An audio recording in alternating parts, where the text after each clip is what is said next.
आज मी तुम्हाला दाखवत आहे थोडंसं वेगळ्या प्रकारात केलेलं सोहळं. हे नवरदेवासाठी बनवलेलं आहे. आपण शिमरमध्ये कापड घेतलं, याला 4 मीटर. नेहमीच्या आपण धोतरसाठी आपल्याला 4 मीटरच कापड लागतं आणि त्याच्यामध्ये हे शल्ल्या बनवलेलं आहे आपण 2.25 मीटरमध्ये. तर आणि त्याला अशी छानशी त्याला सूट होईल अशी लेस लावलेली आहे.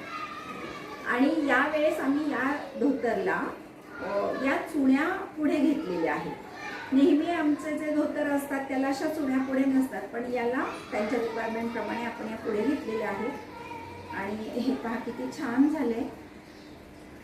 फोटोज मिळाले तर मी नक्की पोस्ट करीन. खूप सुंदर दिसत आहे. त्याला ती लेस अगदी छान मॅच करते आहे. जर तुमची सुद्धा अशा काही गोष्टींची रिक्वायरमेंट असेल तर तुम्ही परंपरा डिझायनर्सला कॉन्टॅक्ट करू शकता. आमचे रील्स तुम्हाला आवडत असतील तर आमच्या इंस्टाग्राम पेजला लाईक करा, फॉलो करा, शेअर करा आणि ऑनलाईन ऑर्डरसुद्धा तुम्ही करू शकता. Thank you so much.